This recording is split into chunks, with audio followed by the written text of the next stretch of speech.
Shalom, bien-aimé dans le Seigneur. Je vais parler d'une réalité, d'une loi spirituelle pour voir le surnaturel se matérialiser et se concrétiser dans le naturel.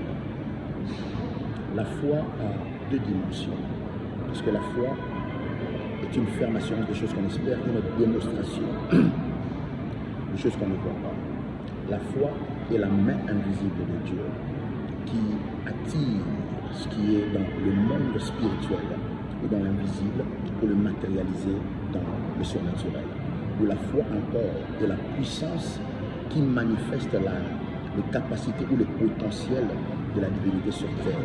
Et la foi est encore cette puissance qui matérialise la manifestation de Dieu dans le naturel. Donc, comment est-ce que cette foi-là fonctionne pour produire les résultats escomptés? Je parlerai premièrement de la foi à deux dimensions. La première dimension est la dimension des yeux de la foi. Et après, c'est l'appel à l'existence. Donc tu ne peux pas appeler à l'existence ce que tu ne vois pas. Donc tu dois d'abord percevoir ce que tu veux appeler à l'existence par les yeux de la foi. Raison pour laquelle dans Josué, le chapitre 6, le verset 2, Dieu a dit à Josué, vois, je livre entre tes mains Jéricho, son roi et ses vaillants soldats. Donc Josué devait d'abord percevoir cela, voir d'abord la victoire par les yeux de la foi. Et après cela, la victoire s'est manifestée par les actes de foi, bien sûr, et la victoire s'est concrétisée et s'est matérialisée dans le naturel.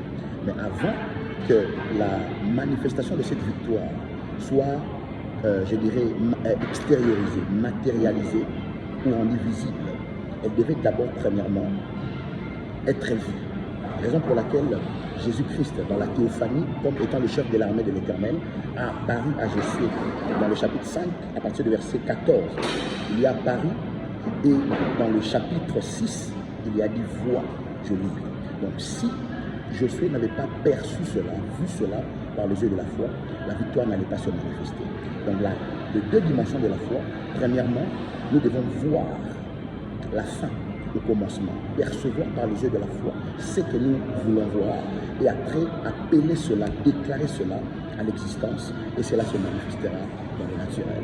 C'est juste cette petite exhortation que j'avais permis de percevoir par les yeux de la foi, voir d'abord la fin au commencement comme Dieu. Avant d'appeler à l'existence, il voit d'abord la chose et il appelle la chose. Ce n'est pas la vue naturelle, c'est percevoir par les yeux de la foi. Voir comme Dieu voit et appeler maintenant à l'existence, et cela sera manifeste. Donc si tu ne vois pas, tu ne peux pas appeler cela à l'existence. Ça, c'est la loi spirituelle, la loi de la foi pour appeler à l'existence. D'abord, vois, perçois par les yeux de la foi, et ensuite appelle à l'existence ce qui n'existe pas. C'était votre bien-aimé, l'apôtre Fabrice Kamata. Que Dieu vous bénisse. Shalom.